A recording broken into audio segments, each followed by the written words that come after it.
Trump nunca esperava por isso. A cúpula da Organização para a Cooperação de Xangai, realizada em Tianjin, transformou-se em um ponto de virada no palco global e deixou-o desconcertado. O que parecia apenas mais um encontro formal tornou-se a reunião mais significativa da SCO até hoje, unindo Índia, China e Rússia de uma forma que o Ocidente não antecipava. Imagine só, quase 40% da população mundial e perto de um quarto da economia global representados em um mesmo salão, deixando claro que Washington já não dita mais as regras.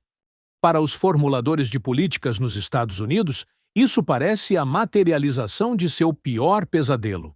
Enquanto esses líderes de países tentam estabelecer aquilo que muitos já enxergam como uma alternativa a um sistema diplomático liderado pelo Ocidente ou pelos próprios Estados Unidos, os holofotes se voltaram para o primeiro-ministro indiano Narendra Modi e o presidente chinês Xi Jinping, que surpreenderam ao apertar o botão de reinício em sua conturbada relação.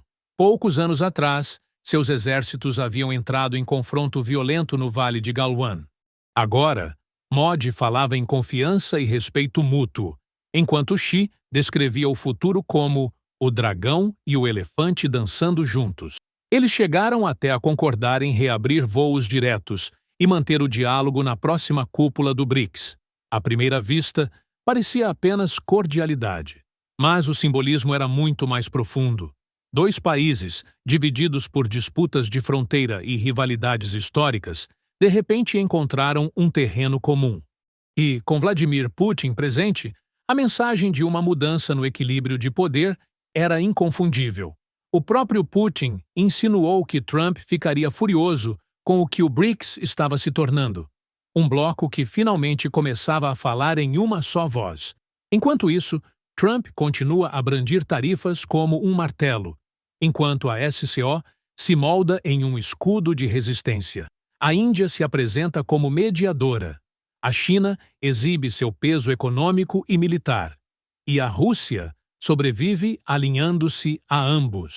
Para Trump, que já havia declarado que apenas ele poderia resolver disputas como a da Índia e do Paquistão, isso é um golpe em sua imagem e em sua influência. O cenário global está mudando rápido, e a mão da América está enfraquecendo. A questão premente agora é se essa cúpula marcou o nascimento de uma nova ordem mundial, e se Trump ainda tem alguma ferramenta real para reagir. E talvez o momento mais inesperado?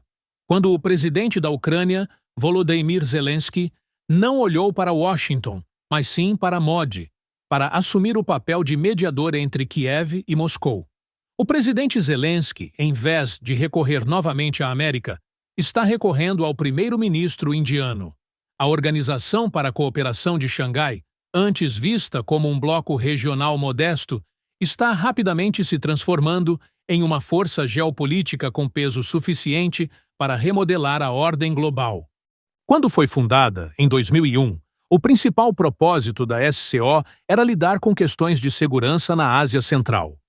Hoje, ela evoluiu para uma vasta aliança que reúne quase 40% da população mundial e mais de 30% do PIB global, com China e Índia como pilares gêmeos, apoiados pela Rússia, pela Ásia Central e agora até pelo Irã. A SCO está se transformando em um contrapeso genuíno à influência ocidental. O que o Ocidente inicialmente descartou como apenas mais um fórum diplomático, agora se revela como uma ferramenta econômica e estratégica. Rússia e China, em particular, estão determinadas a usá-lo para reverter regras que há muito eram escritas em favor de Washington.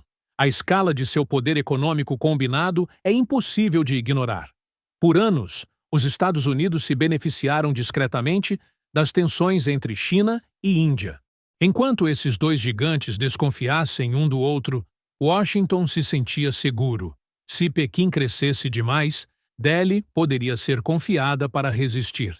Essa divisão era a válvula de escape da América, sua forma de impedir a união da Ásia. Essa estratégia chegou até as cadeias globais de suprimento. Veja a Apple, por exemplo. Quando tarifas e riscos políticos tornaram a produção na China menos confiável, a empresa expandiu fortemente sua presença na Índia. Esse movimento dava conforto a Washington. Se as fábricas na China sofressem interrupções, as plantas indianas poderiam intervir para manter os consumidores americanos abastecidos. Parecia um plano engenhoso, colocar um poder contra o outro e sempre ter uma alternativa. Mas essa rede de segurança está se desfazendo. A SCO e o BRICS estão puxando Índia e China para a mesma órbita, ainda que com cautela. Se eles começarem a se complementar, em vez de competir, Washington perde sua opção de reserva. Imagine fábricas em Shenzhen e Chennai não mais divididas, mas operando dentro das mesmas redes comerciais. Redes que já não se curvam à supervisão americana. É aqui que o equilíbrio de poder começa a inclinar-se. Os Estados Unidos há muito dependem do vasto sistema manufatureiro da China e da imensa força de trabalho da Índia. Mas, se essas nações decidirem priorizar a cooperação entre si em vez da dependência da América, a mudança será imediata. Isso significaria que Washington já não poderia mais dividir a Ásia, ditar linhas de produção ou impedir que duas das maiores economias do mundo reescrevessem as regras globais em seus próprios termos. E isso não é um cenário distante. O processo está se desenrolando em tempo real. A SCO não age de forma isolada. Ela se sobrepõe ao BRICS, outra aliança focada em reescrever normas financeiras e comerciais. Essa sobreposição dá a ambos os agrupamentos maior influência. China e Índia estão no centro de cada um deles, e mesmo uma coordenação limitada entre eles cria um centro de gravidade econômico que atrai estados menores em toda a Eurásia e além. Para Washington, isso é mais do que um desafio. É a perspectiva de ver duas das economias que mais crescem no mundo, apoiadas pela energia russa e pelos recursos da Ásia Central, redirecionando o comércio para fora dos sistemas controlados pelo Ocidente. Essa possibilidade por si só já sinaliza o quão frágil se tornou a influência da América sobre a economia global. E o impacto não se limita ao comércio. A mudança agora está se espalhando para a própria diplomacia. Não é pouca coisa o fato de o presidente ucraniano, Volodymyr Zelensky, ter recorrido ao primeiro-ministro indiano, Narendra Modi, para mediar a paz entre Ucrânia e Rússia. Isso vai além de um detalhe diplomático. Reflete como o centro de gravidade da influência global está se movendo para o leste. Apenas 2 semanas antes, Donald Trump havia se reunido pessoalmente com Vladimir Putin no Alasca. Esse encontro era esperado como um marco, uma tentativa dramática de acabar com a guerra, mas não produziu nada, sem acordo, sem trégua, nem mesmo um roteiro. E agora, em vez de recorrer a Washington ou Bruxelas, a atenção do mundo se volta para Nova Delhi. Para Trump, isso é humilhante. Ele construiu sua imagem como o grande fazedor de acordos, o homem capaz de sentar frente a frente com adversários e forçar uma resolução. Mas a escolha de Zelensky de recorrer a Modi deixa claro que o mundo duvida da capacidade dos Estados Unidos de trazer a paz. Para Trump, pessoalmente, as apostas são maiores do que a própria Ucrânia. Sua reputação como líder capaz de entregar resultados agora está em jogo, e é improvável que ele aceite isso em silêncio. Por que Modi, então? Por que a Índia? A resposta está na rara posição da Índia no cenário mundial. O país mantém profundos laços econômicos com a Rússia, principalmente por meio de enormes compras de petróleo que sustentam as finanças de Moscou, apesar das sanções ocidentais. Ao mesmo tempo, a Índia é cortejada por Washington e pela Europa como contrapeso à ascensão da China. Esse delicado equilíbrio deu a Nova Delhi credibilidade em ambos os lados da divisão. Ao contrário dos Estados Unidos ou da OTAN, a Índia não é vista como empurrando uma agenda rígida. Pode falar com Moscou sem alienar Kiev e pode dialogar com o Ocidente sem ser descartada como um simples fantoche. Para a Ucrânia, esse equilíbrio é inestimável. Zelensky parece acreditar que Modi pode atuar como um mediador honesto, alguém em quem Putin talvez confie o suficiente para ouvir. ao mesmo tempo em que respeita os interesses centrais de Kiev. Poucos líderes no mundo podem reivindicar uma posição semelhante. O fato de o presidente ucraniano estender a mão até a Índia, em meio à guerra mais sangrenta da Europa em gerações, ressalta o quanto a diplomacia global mudou. As implicações mais amplas são ainda mais marcantes. Se a Índia conseguir moldar conversas de paz, isso sinalizaria uma mudança histórica na política internacional. O centro de gravidade nos assuntos globais deixaria de repousar sobre Washington ou Bruxelas, passando cada vez mais para a Ásia. E no centro dessa mudança estaria Modi, representando um país que já não é apenas uma potência regional, mas um ator global em ascensão. Este momento captura tanto o declínio da influência americana quanto a ascensão da Índia como uma nação capaz de assumir responsabilidades antes reservadas ao Ocidente. Apesar dos gestos calorosos no cume, os desafios da Índia com a China permanecem profundamente enraizados. A disputa de fronteira não resolvida é o mais sério deles. As negociações aliviaram parte da pressão imediata, mas as feridas estão abertas e a confiança real será difícil de reconstruir até que a questão fronteiriça encontre uma solução definitiva. O Paquistão representa o segundo desafio, igualmente espinhoso.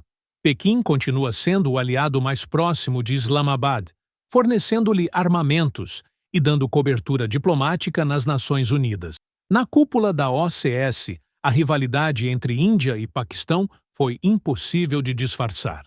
Discursos sobre cooperação regional e estabilidade ecoaram pelo salão, mas a linguagem corporal do primeiro-ministro indiano Narendra Modi e do primeiro-ministro paquistanês Shahbaz Sharif contou outra história.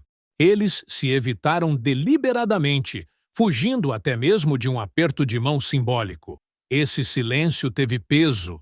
A Organização de Cooperação de Xangai se apresenta como uma plataforma de unidade, mas a amargura entre Índia e Paquistão paira como uma sombra sobre as ambições do grupo. Ambos os países são essenciais. A Índia, com sua vasta economia e laços com o Ocidente. O Paquistão, com sua longa parceria com a China. Mas a recusa em superar disputas sobre a Caxemira e o terrorismo transfronteiriço impede a organização de apresentar uma frente totalmente unida. Num momento em que a OCS busca projetar-se como alternativa às alianças ocidentais, essas divisões prejudicam sua credibilidade. Para Pequim e Moscou, esse impasse é fonte de frustração. Para Washington, é um lembrete útil de que a unidade asiática ainda é frágil.